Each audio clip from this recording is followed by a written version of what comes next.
大家好，我係阿比，今日就講5月遊戲短評同感想。5月玩咗5隻 game 啦，都係啲小品家庭類嘅 party 遊戲。其中一隻遊玩時長呢，仲橫跨埋成個6月。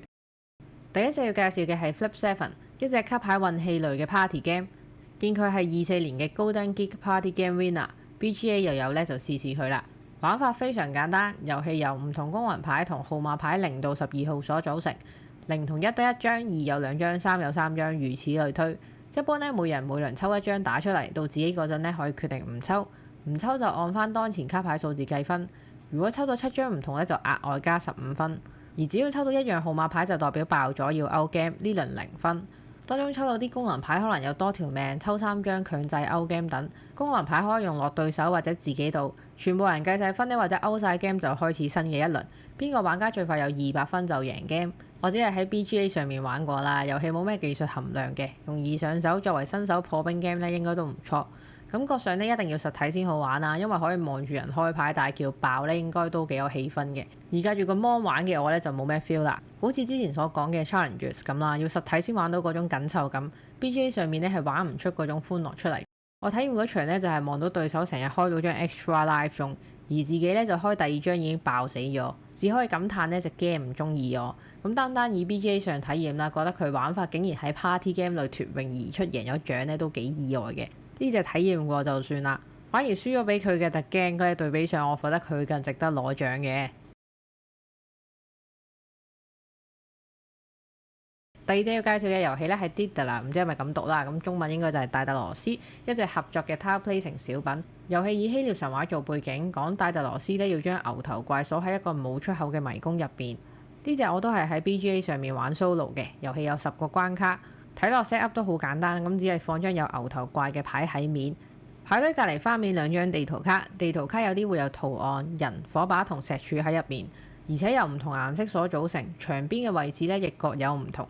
所有地圖呢都由呢3者組合設計而成，其餘地圖卡呢就作為 deck 反轉，deck 上面卡背所顯示呢就係呢輪要冚住嘅顏色格。每輪玩家喺地圖卡嗰度2選1，放地圖卡呢就一定最少要遮住1格並且冚住指定嘅顏色格，除咗2張有人物圖案嘅卡例外，任意遮住1格就可以。只要達成關卡條件並且封鎖牛頭怪，等佢出唔到嚟呢就贏嘅，冇晒卡又未完成條件呢就輸。我見遊戲封面都幾靚啦，就喺 BGA 上面試晒10關。我略嫌佢開頭嘅關卡偏簡單，咁第5關呢個條件就係要6條柱圍住牛頭，但我玩嗰陣呢理解錯咗，做迷宮有6條柱就得。然後當有6條柱封晒口，見 system 唔俾我贏呢先如夢初醒，搞到呢要玩到最後一張先贏。可見佢個容錯率都幾高嘅，係去到第8關呢先初嘗一敗。到最後一關呢，第10關就真係卡咗啦，成日都係差1-2張封唔住個迷宮啦，輸得多就變咗做每日一篇咁，每日玩一場。皇天不負有心人呢，終於喺第8次度過到關啦。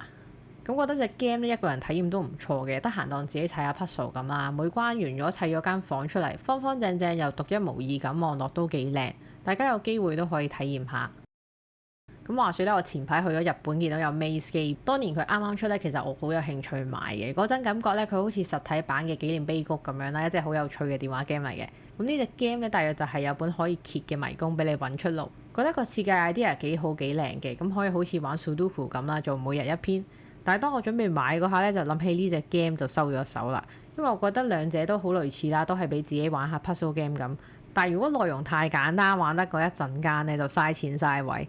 所以最後我都放棄咗，唔知有冇聽眾玩完可以分享下感受俾我知呢？第3隻要介紹嘅係 Soul Clover 蜜語幸運草，一隻派對合作遊戲，玩法簡單，好快一場。大致係一位玩家抽4張卡，隨機放落4葉草個版圖上面，然後按住每邊2個詞語咧寫一個提示落4葉草度。寫晒4邊呢，就將卡拎翻出嚟，並且額外加多張牌洗運。其他玩家呢，就按翻4葉草上面嘅提示，將卡牌放翻落合適嘅位置，放啱加分，放錯再估咁。我玩4人局啦，冇特別計分嘅，咁純粹大家輪流做一次寫字俾人估咁。以合作小品嚟講，平平無奇，冇咩深刻嘅地方，大家好平淡咁一齊做件事，估到咪寫得幾好喎，估唔到都係呢2個字加埋真係有啲難嘅。過程冇咩起伏，比較悶，體驗過就算啦。咁類似詞語類嘅 party game 咧，都係建議玩翻 Codename 機密代碼或者捷馬戰會開心啲嘅。咁呢2隻都有組隊抗爭嘅元素啦，玩落歡樂得嚟，好有競爭感，會想一玩再玩。而呢隻咧就純粹就係合作完成件事。我覺得隻 game 咧比較適合同小朋友玩嘅，因為可以俾小朋友學下生字同埋詞彙之間嘅聯想。但係佢作為 party game 咧就麻麻，有更多更好嘅選擇。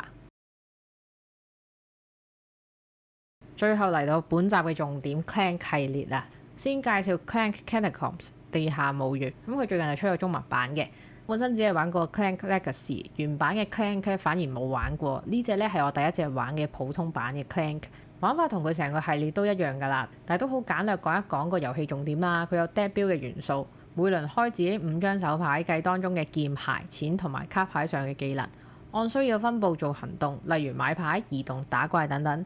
有啲卡牌咧會寫加1 Clank， 就係將自己顏色粒 cube 咧放喺 Clank box 上面。今集佢版圖唔係固定㗎啦，係由玩家隨機開出嚟。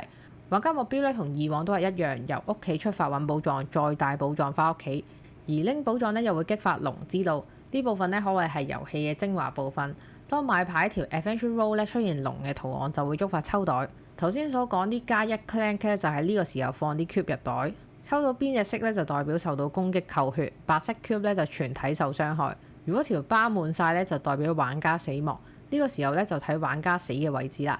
死喺危險區成場 game 0分，死喺安全區咧都有分計嘅，而其他玩家就會繼續玩，玩到全部人死晒或者成功返到屋企拎20分 bonus 咧就完 game， 最高分贏。呢隻輕策家庭遊戲咧輕鬆又歡樂。咁我中意呢隻 game 咧主要有3點，頭2點同 Clank 其他系列咧都共通㗎啦。第一就係抽 cube 嘅機制，所謂睇人撲街最開心，望住人差少少返到屋企死喺自己抽 cube 嘅手上咧，可謂非常歡樂。過程咧亦相當刺激嘅，有時差一步咧可以離開危險鬆，就係捱唔過最後一下，全場0分，之前努力咧都化為烏有。當然啦，呢部分有唔少運氣隨機嘅成分，有時一抽3粒都係自己咧，真係無奈到笑。但係我覺得咧，玩家可以努力降低自己 cube 放落袋，從而減少個機會率，或者補血唔買牌，以爭取更多時間咧，都有中和翻個運氣嘅用途。佢係隻隨機都多，但係我都好中意嘅 game 嚟嘅。第二，好容易掌握嘅 dead build 玩法，佢個 dead build 簡單得嚟咧，唔會覺得單調同埋悶嘅。咁歸功於佢有好多唔同款嘅卡啦，能力各不相同。有啲卡一出場咧，又會有群體影響，或者買上手即刻送啲小獎勵咁，但係又唔會話好難掌握，同埋要睇好耐。卡牌設計上平衡啦，而且插圖都好可愛。咁例如有卡牌技能的話，基礎能力可能相對會弱啲啦，技能強咧又可能特別貴等等。而我覺得新手 dead build 常遇到嘅問題，可能就係唔記得卡牌之間有 combo 啊技能咁。而呢隻打開有幾多圖案呢？就係幾多，簡單直接，新手好容易掌握。缺劍咪去買劍咯，加上每張卡都有功用啊，玩落都好鼓勵性，總有啲嘢可以拎到咁。第三，針對呢集嚟講啦，咁佢地圖唔再係固定由玩家自行探索隨機開版圖出嚟呢， setting 簡單之餘呢，仲增加咗重玩性同埋新鮮感。雖然我話中意佢 Legacy 啊，但係佢後期個重複性呢，無可否認係比較重。寶藏場場都係一樣嘅位置，唔衝故事睇嘅話呢，路線每次都好似差唔多。而呢集嘅版圖隨機嘅關係呢，寶箱位置每場都係隨機嘅，加上有啲牌呢，又會好似哈利波特條樓梯咁啦，令某幾塊版圖180度轉。覺得個遊戲有努力加啲小新意，又唔會破壞遊戲體驗，都幾唔錯嘅。總之嚟講啦，當年玩 Clan Legacy 關係咧，某程度對佢都有情意結㗎啦。咁呢隻保持翻佢一貫我中意嘅玩法，創新性就唔多，但係依然咧係隻帶到唔少歡樂同埋深刻記憶位俾我嘅家庭遊戲。如果冇玩過 Clan 系列咧，好建議可以體驗下呢隻。咁覺得好玩嘅，不妨咧就試埋我即將介紹嘅 Clan Legacy 2。以下會有少量嘅劇透，咁介意嘅聽眾咧就下集再見啦。最後介紹呢隻 Clan Legacy 2咧，都係以頭先講個玩法作為主要嘅基調，關卡咧有競爭，亦有幾場合作。繼頭先所講啦，我中意 Clan 系列本身嘅玩法，加上有情意結嘅關係咧，所以呢集我亦覺得唔錯嘅。咁雖然對比起第一季嘅玩法唔算太大突破，但都有啲設計咧會令我覺得有驚喜，會想期待佢後續嘅劇情。例如開箱嗰陣見到 game 蓋背面咧有好多塊膠嘅卡套咧，都幾期待佢有咩作用。隨住劇情發展咧，都覺得呢 part 係好合理同好貼 theme 嘅。詳情就唔講咁多啦，希望大家會去發掘啦。而故事方面咧，文風同上集一樣，都係走輕鬆幽默嘅路線。咁我間唔時會睇下啲 sitcom，不過咧英語水平就麻麻噶啦。但係覺得佢用字難度係適中嘅，咁相對其他遊戲咧都比較淺白，多數咧都係以對話推進劇情為主啦。咁當然都會有啲字唔識解嘅，咁但係對閱讀上唔算太大障礙同埋複雜。入邊啲 joke 咧大致都睇得明嘅，咁不過好唔好笑咧就見仁見智啦。而而全 game 最吸引呢，我覺得就係我自己角色個故事啊，好彩揀中咗啦。其次先係主線嘅。咁今集每個角色咧都有本小冊子交代下角色嘅背景。今次我反自己一貫作風揀咗一個陰鬱型嘅角色，因為咧見佢描述有 romantic 啊，有 curse 咁啦，嗰下諗起月骨優太覺得好型，就決定做佢。而事實咧完全唔係嗰回事嘅。用佢推進主線時，不忘追女去尋找自我，又玩下心理測驗。咁加上我玩3人局咧，遊戲中前期俾我感覺係好充實嘅，咁好多嘢等緊我去探索。另外完成咗某啲任務咧，又可以拎到角色嘅里程碑，可能隔幾張咧就會話有呢個里程碑嘅人咧就會有某啲優待咁樣。咁呢啲關聯咧，我覺得都幾細心同埋有趣。咁上集真係太耐以前玩啦，當時冇做任何嘅記錄，只係依稀記得咧有唔同嘅支線探索。最深刻咧係遇到 helpful NPC， 幫佢改名寫性格，後來再去拯救佢，仲可以幫佢起屋，睇住佢容貌嘅變化跌墮嘅一生啊！兩集咧都有唔同小彩蛋等住玩家去發掘。咁例如呢集咧，估唔到佢就係俾玩家可以放翻啱啱講嘅 helpful NPC 入嚟玩，仲可以見到佢嘅後代，都幾有驚喜嘅。不過同上集 Legacy 一樣啦，玩到尾段開始悶，因為重複性高同埋已經冇咩驚喜嘢可以開。今集我到第7場 Wonderland 左右開始覺得少少悶啦，可能我每輪都清得走我啲任務啦，變相每一輪都係做一張自己加外面啲打 boss 嘅公共任務。後段玩我覺得都幾得閒，同埋思路比較單一。而遊戲流程方面呢，上半部分 admin 嘢多呢，顯得單 time 長。admin 嘢例如有刮刮樂、貼貼紙、講故事咁樣。最令我覺得痛苦個位咧係公司聲譽個刮刮樂部分。如果原 game 咧一次過刮晒佢都接受嘅，但係佢個設計係一升級先刮，成日玩下就要停下去刮，刮個面積又大啦，刮完又唔覺得有咩獨特驚喜嘅獎勵，有時刮完咧仲要連鎖咁刮埋啲怪獸卡，有幾輪咧呢方面 admin 嘢係特別煩嘅。不過刮刮樂都有啲驚喜嘅，咁當我睇到人刮自己起始張角色卡個技能覺得幾好嗰陣呢，到自己有機會咧就照版主換，點知發現個卡牌技能係唔同，想抄都抄唔到，咁覺得都幾有心思嘅。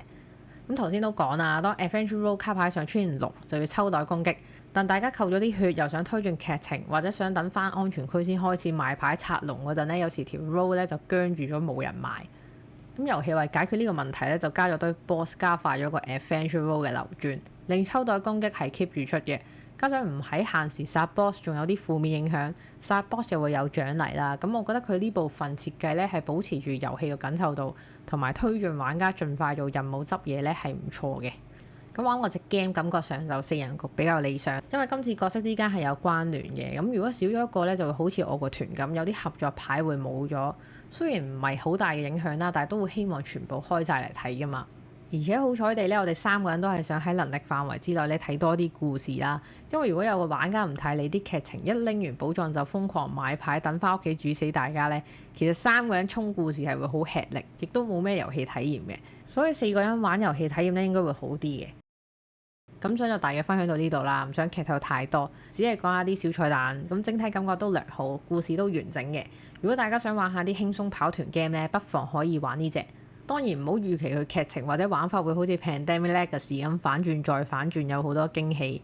佢同上集都一樣啦，只係隻好穩打穩紮嘅 Legacy game，有個完整平實嘅故事，一貫歡樂嘅玩法。玩完唔會話非佢不可，但係起碼唔會失望先。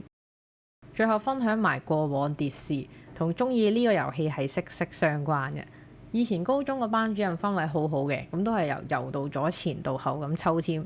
然後我發現咧，咁多年我唔係坐窗口位咧，都係坐窗口位隔離嗰行，因為每次咧都係差唔多最後先抽中。有時坐到右邊咧，只係因為老師心血來潮反轉抽。講完呢個經歷咧，深信大家都明點解我咁中意 Clank， 因為佢將我不幸嘅抽獎運變成我最強嘅武器。當然唔係咁癲一粒都抽唔中啦，但係起碼80%時間開頭咧都唔會點抽中我，係個袋啲 cube 開始少有群攻，我條血量先會斷崖式咁崩塌。所以咧前期我一般都冇咩壓力會去好遠探索，唔使計咩機會率嘅，因為我篤信咧抽唔中自己。咁大家都可以睇幾張圖，我都係平安無事。所以同我有類似命格嘅朋友咧，呢隻 game 就係你大顯身手嘅時候啦。希望大家聽完咧都有興趣體驗呢個歡樂嘅 Clank 系列啊！咁5月篇嘅感想就大致分享到呢度啦，多謝大家收聽先，我哋下集再見，拜拜。